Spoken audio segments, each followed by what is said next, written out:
Hi boys and girls, Mrs. Perugini here. So today we are going to continue learning about literal questions, okay?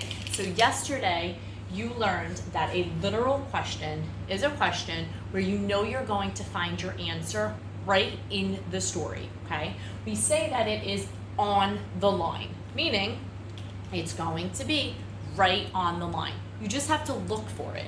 So we talked about some of these steps that we could take in order to answer literal questions. Let's review them because these are very important steps. You want to make sure you follow these steps every time you go and answer questions.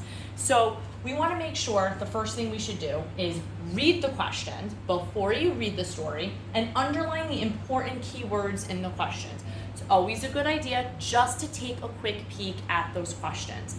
That way you have a little bit of an idea as to what you're keeping your eyes and ears out for while you are reading the story. Then once you read the story, now you know what those keywords are. Now you can scan the story. So when we say scan the story, you could take your finger, you could just kind of go through. You know that you are looking for those important keywords. So the important keywords are those big words in the questions. They are not the little words like it, is, of, the. They are the important big words. So now that you're scanning the story looking for those important big words, when you find them, we get to step 3. Now I'm going to read carefully around the keywords. You want to make sure you read the sentence that those keywords are in. Read the sentence before the keywords. Read the sentence after that has the keywords because you want to find your answer, and that's how you're going to find it. Once you read all around it and you found your answer, now you want to make sure that you are proving your answer. Okay, so when we talk about proving our answer, that means if you have pencil and paper, you could actually go and underline where you found the answer. Or if you're working on a computer, you could still take that finger and just find where your answer is, okay?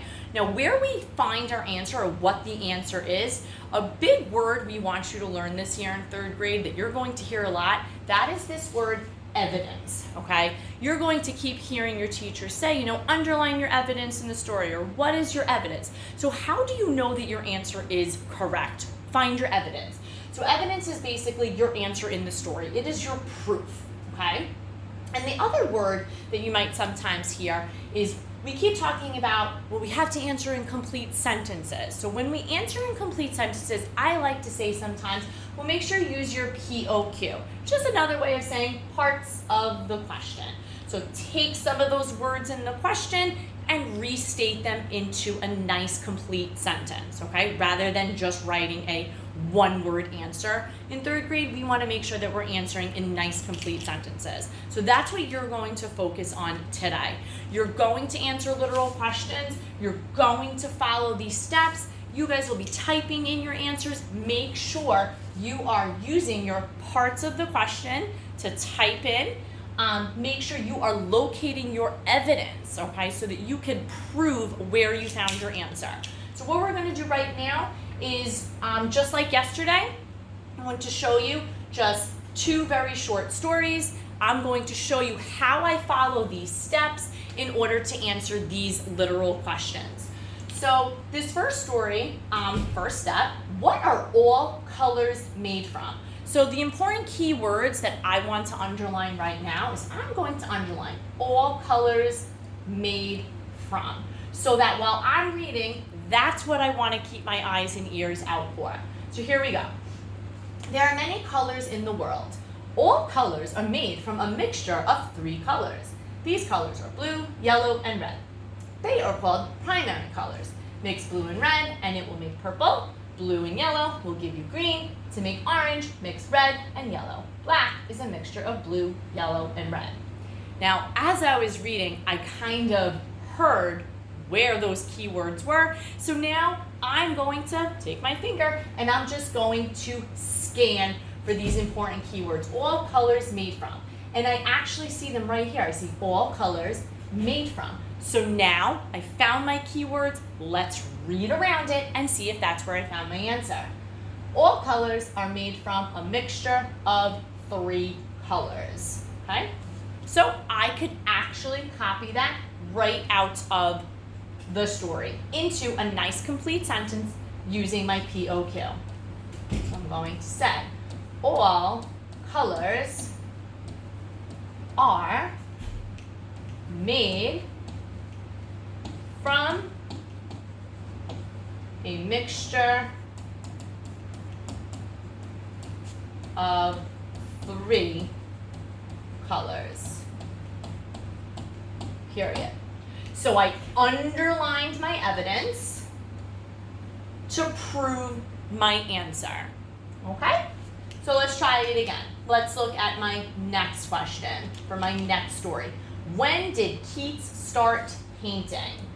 So I'm going to underline Keats start painting. When lets me know I'm thinking of some kind of time. So while I'm reading, that's what I want to keep my eyes and ears out for. Here we go.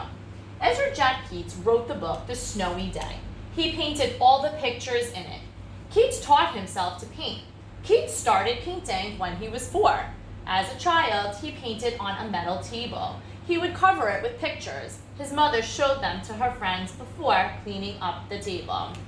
All right, so my keywords, Keats start painting. I'm gonna go back, I'm scanning. I see paint, but I don't see any of those other words, so I'm gonna keep going. All right, I see Keats again, started painting. There's my other keywords, when he was 4.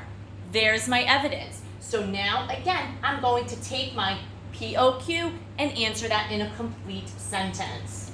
Keats started painting when, and I can copy this right out of the text because it is literal. He was 4. Period.